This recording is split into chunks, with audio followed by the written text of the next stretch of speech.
Hey YouTube, how you guys doing tonight? Kevin here, coming back at you with another video. So we're going to be working on the Kawasaki MT1 1972. What are we going to be doing to it? Well, electrical. And I wasn't going to do this because I've already done it on my other bike, but I think the lighting was bad or something, and I had a ton of questions. And so right now, we just talk to you about what's here right at the moment. Okay, so right now we have two electrical harnesses coming in. We have the one, let me get this little one pulled through here. So it's actually into the, there we go. Actually that's not right, hold on, let me get that positioned correctly. Alright, so we got two harnesses coming through the headlight housing, through the grommet, not through this big piece right here with the other hole, with no grommet. Alright, so both harnesses come through the grommet. And what are these two harnesses for? These two harnesses are for the right and left controllers. So it's for these switches here and for these switches over here, and that bottom one is the kill button. And on some bikes it's the horn. This particular bike it's the well, all the KVs and the KV75s and the MT1s, this is always the kill switch, but like on the KEs, the KDs, the KMs, this is a horn button. Alright, so we got both of those harnesses pulled through, and we're missing two other components. The two components that we're missing is the electrical harness. You can see I had to fix that red wire right there. That goes to the tail light, and then of course we have the headlight assembly here. Now, the confusing part on this bike is because some color wires, like that orange one for instance, goes into a red wire. So on your KEs, your KMs and all that, you're used to just taking wires and matching them up. So we're going to feed this one through the harness, but I'm going to get you guys in the stand. Before I do that though, can you please take a moment and hit that subscribe button and the bell icon so when I post a video, you guys get it. Let me get you guys in the stand and we'll get crack-a-lackin'. Okay, so I want to start off by saying this is going to be a two-part video, and I'll show you why. See this wires right here? This is the harness coming off of my alternator, generator, or stator, whatever you want to call it, the magneto, if you will. And these are all missing the ends, and I'm getting the proper ends for this, and those have not come in yet. Okay, so in preparation, I had pulled the wiring harness, which is right here, the 3 wires through. I hooked up a bungee cord, one of those tiny little bike cords, to the headlight because you don't want the headlight to just hang on the wires. That's a real bad thing. Okay, couple of things we're going to get into real quick. I just want to show you guys the orientation of how the clips go on. Okay, so there's a little piece of the clip right there, goes on the outer side. So the part that folds down contours all around this bulb. Okay, and then the other part springs in back of this lip. And that's how it's held in place there. That's how the bulb is sitting in there. And then of course you're going to notice that there's a little divot right there in the glass, and that lines up with the, you can see that little divot right there on the right here, right on the glass right there. So that's how the headlight keys in, so you can't really put them in the wrong position, you know what I mean. The other thing you want to note, and this was upside down, so I'm going to show you guys this real quick, is right here there's a little hole. See that little hole? That also lines up on the bezel. You'll see there's another matching hole. Those two holes go there, and of course you'll see the screw hole will also line up with all that. So the screw hole will line up with the screw hole. These two little holes will be together, and you always want to make sure, because if that's up top, water can get into it. So, and speaking about getting into it, let's get into it.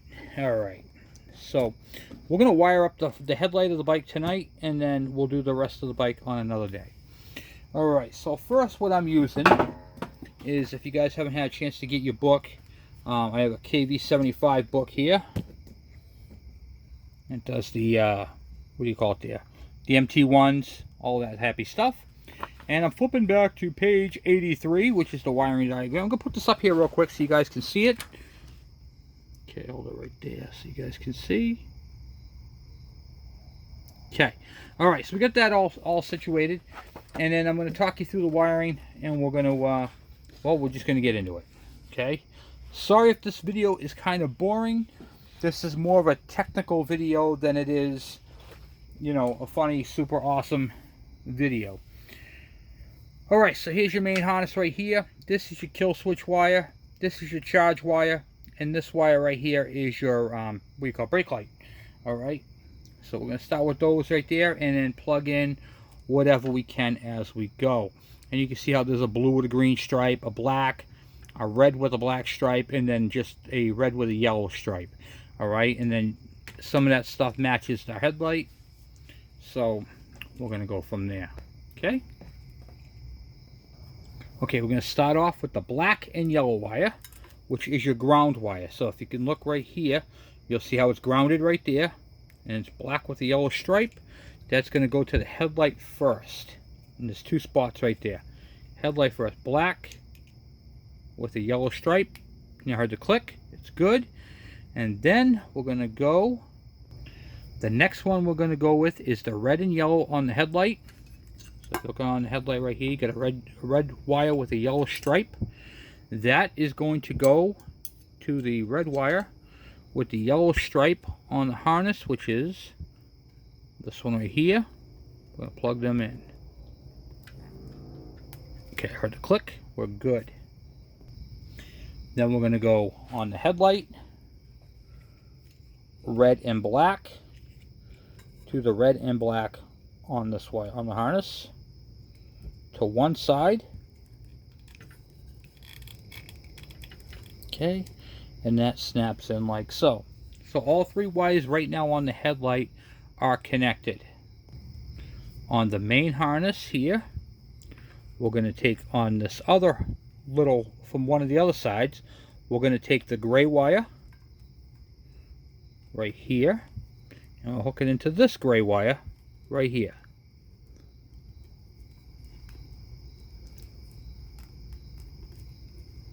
That is your positive wire coming off your generator. That's the charge. Okay? So the wire is coming from the back of the bike. Power comes through here, goes up to the switch. We're going to take the black wire, which is the kill switch wire, right here. And we're going to put that to the black wire from the main harness. That is the kill switch wire. That goes off your push button.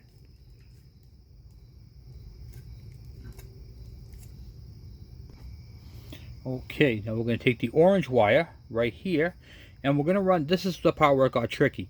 This is going to go into one side of the red. Okay, that's going to run the light right there. This green wire right here is actually a free wire. So it's not used. If you look on the harness, you get a few of these on here. That is a free wire there, and then there are two free wires on the generator. So not all wires are used, and there's one extra wire on the tail light that is also a free wire. Okay, and then this blue with the green stripe. Now yours might be red. That's supposed to be a red wire. I don't know why that is that color that it is, but on this book right here, it shows me right here supposed to be a red wire going up to the back. But this one clearly is not a red wire, and that is the only wire in its place, so that is the one that's going to go up to that harness. Most of the time it's a whatchamacallit there, it's a red wire. It's the proper colors, but someone might have changed the handlebar switch at one point in time, which is what I'm thinking actually happened, because the bike did come with an extra one in there. I'm not going to worry about it. Okay, as long as it all works, that's all that matters. And that, my friends, is pretty much everything to do with the whatchamacallit there, headlights. So I always double check my connections, and everything seems to be in perfect order, except for that one wire, which is the wrong color, but that's okay. It's just the color. The wire is still just fine. And then I'll tuck all these in. Make sure you don't pinch any wires when you're doing it. Make sure when you put it on, you don't unplug anything.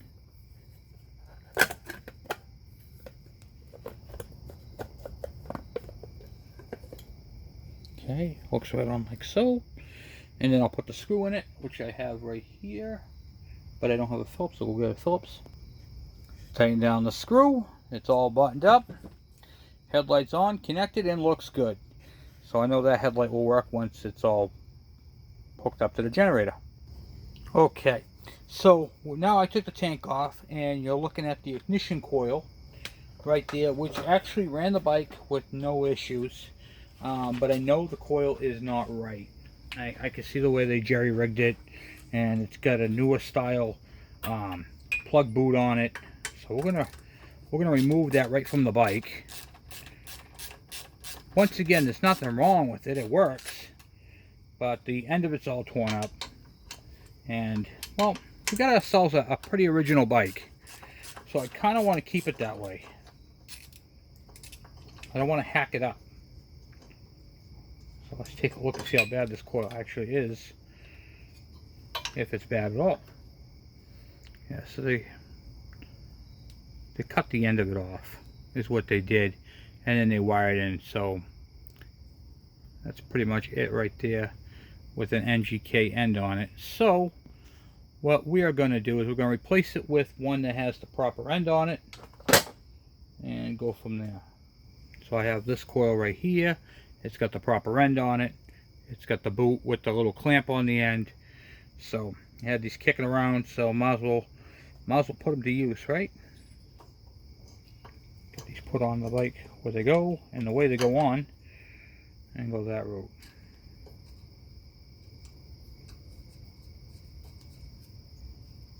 Just held on there with 2 bolts, 10mm heads.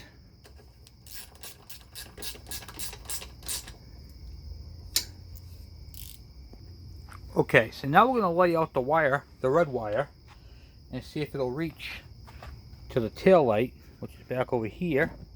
And you have your blue wire, which is your brake light, which is not used, and then the red wire is just a regular running light. Now there is an MT1 or a KV75 that has all the lights on it, and it's a very special model, which we do not have here. It actually has a battery on it and uses the extra wires on the magneto. There's 2 extra wires. This bike doesn't use any of that. So we're gonna run this wire up and plug it right into the brake light. See if it reaches. And look at that, it does. Let me see if we get any extra. Here we go. Yep, perfect. That's gonna fit like that. And that is pretty much it, guys, for the wiring to the tail light. It fits right on there. And then we'll put a couple of Kawasaki style clamps on it. And then we have over here, I'll put you guys right here, and then the 2 wires that are not being used, we're not going to really worry about. I'm not going to put ends on those. I'm just going to cut them back, and I will I'll terminate them. So the wires that are not being used are the blue and the white with the green, and the green itself. So there's actually 3 wires not being used, and I can explain to you what those are.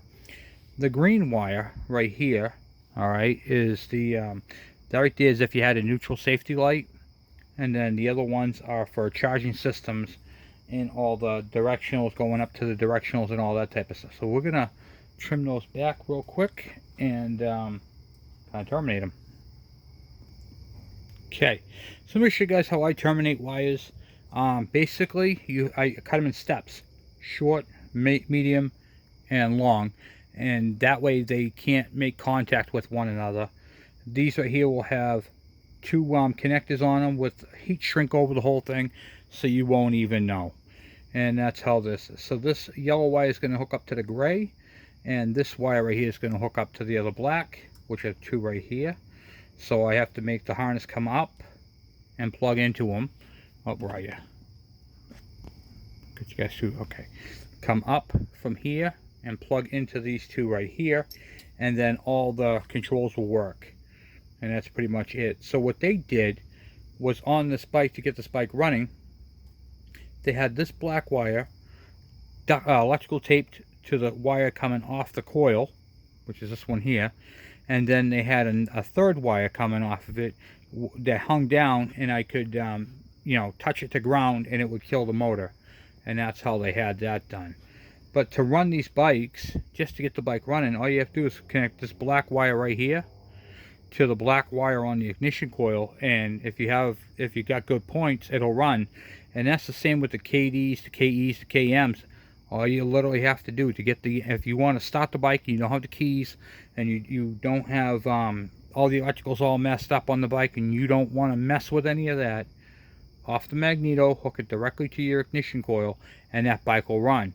And then to kill it, you'll have to break the wire or run a third wire, which is, so you'd have 3 wires going into a cluster, and then you could touch it to ground. That will shut it off too. Cool. So anyway, guys, that's what I have for you guys for tonight. Hopefully you guys learned something. Hopefully this helps you out with your bike, because I know there's a lot of confusion on these electrical harnesses, and they are kind of quirky, you know. I could put the proper ends on those terminated wires, but what for? I'm not going to be using them. You know what I mean? The bike doesn't require them. And even in the book, they're just terminated wires. And the only 2 I need are right there. So I'm going to utilize what I have and fix it correctly so it's all wired up, so all my switches work. You got your low beam, your high beam right here. That's going to be your on and off, which is actually showing you directionals, which tells me that harness is the wrong one, but it doesn't really matter. It's the same switches.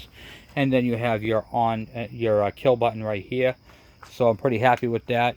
And no matter what you did or what you do, they're all going to be the same. So these controls, you can get these off of a GS3